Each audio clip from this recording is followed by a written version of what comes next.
Stephen Cudeno, KOR Sports right here with Rayo Valenzuela. Man, I know you guys had the Zoom press conference today. I didn't get to catch much of it, so I might ask you a lot of same stuff. But obviously, man, Francisco Vargas, man, probably the biggest name on your record to date. Former champ, tough dude, super tough dude. When you look at Francisco Vargas and leading up to this fight, obviously he's fought a lot of guys, right? Burchelt, a lot of these guys. Do you kind of want to try to measure yourself in that aspect as far as like trying to get him out sooner or just try to look more dominant or anything like that? Or are you just like, the victory, I got to walk her to get the victory? Yeah, Bandido Vargas, he's a great fighter, a lot of experience. I've watched him since I was young. He's fought a lot of great fighters. He recently fought Pitbull Cruz 9 months ago. So definitely, I'll be looking to outperform those guys, and if I can get him out of there before the fight is over, I will. But I won't be rushing anything because I know he has a lot of experience, and you can't ever get too overconfident. Is that hard to kind of stop yourself from doing in a fight like that? Like, obviously it's in your mind. I'm sure you've been asked a question before. You yourself seem, you reminded me about Pitbull Cruz being in there with him.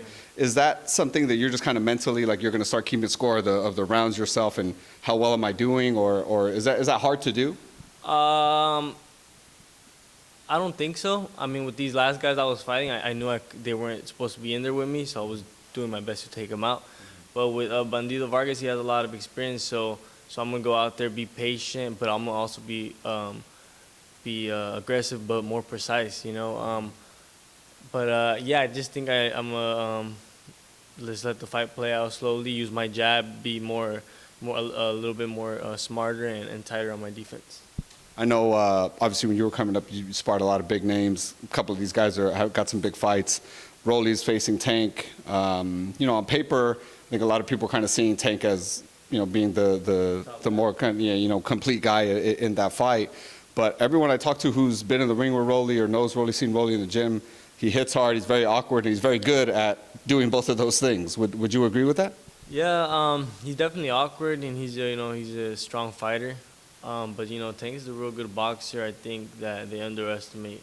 They think sometimes he just has power, but I think he's a great fighter as well, just complete.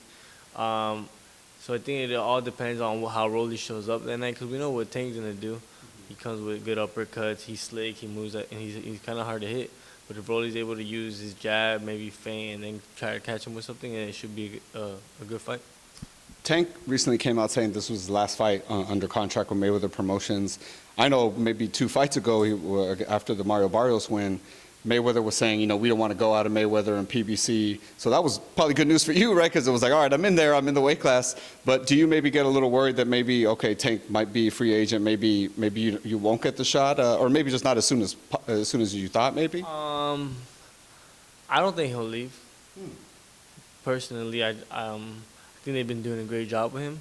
I mean, if I was him, I wouldn't. I'm not saying he won't leave Floyd, but maybe he'll still work with Al, or I don't know. But they've been paying him great money. He's pay-per-view, back to back. So I don't know why he would leave the Premier Boxing roster, but that's just my thoughts on that. A week after his fight, Devin Haney's fighting Kambosos. Some people knew who Kambosos was prior to the Teofimo fight, but the secret side of the bag now, right? He's sharp, fast guy. Obviously, we know what Devin brings to the table. I guess I kind of want to bring up the Pacquiao-Jeff Horn fight, right? Like, a lot of people saw Pacquiao win that fight, but it was in Australia. Does Devin need to maybe come out more aggressive than usual to try to get a knockout in that fight, being that is an aspect of that? I think they both have good. It's a good fight stylistically because I think they're both boxers. So I don't think there's gonna be like one that's gonna be like over dominant over the other. So the rounds are a bit tight. They're probably gonna lean over to Kambosos. So I think Devin Haney, he has to come well prepared, which I'm sure he is, and really step on the gas and finish the round strong, and don't let it go to the judges. But Kambosos is a good fighter. I don't think he's gonna be that easy to hit, and it's gonna be a good fight. Teofimo Lopez was recently in the news, kind of saying some stuff that it just, I don't know, that doesn't make a lot of sense to me, you know, about like kind of it was a setup for Kambosos to win because he was on the zone, and this kind of whole thing with Devin Haney got set up. Yeah, I see you making a face. What do you think about that? I mean, I just think he shouldn't really speak about it anymore. Personally, you know, I think it's over with. You know, I think people would just forgive him about it if he just let it go. But you keep coming with excuses like that and try to discredit Kambosos. I think that's kind of disrespectful to Kambosos. And, you know, Teofimo lost. He made a bad mistake coming out how he came out, very aggressive and sloppy-ish. And he lost fair and square. You know, I didn't see no, you know, none of that, whatever he's conspiracy he was talking about.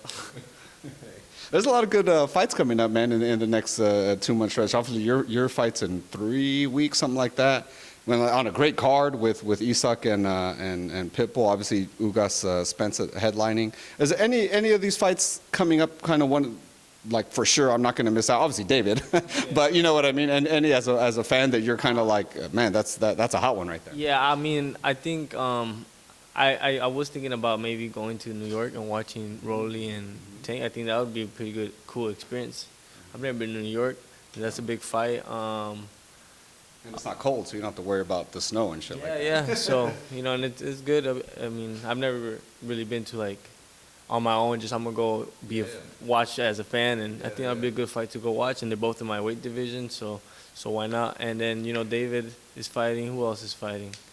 Devin Haney. There's a lot of great fights coming up. Castano is Yeah. another big one. Yeah, boxing is good right now. Valdez Stevenson, man. I think a lot of people people that I've spoken to have Shakur kind of edging that fight, but that's not the first time Valdez has been an underdog. I mean, against Burchell, not a lot of people gave him a lot of chance in that fight either, and he dominated in that fight. What does Oscar have to do to neutralize or defeat rather Shakur? He's gonna have to close the distance.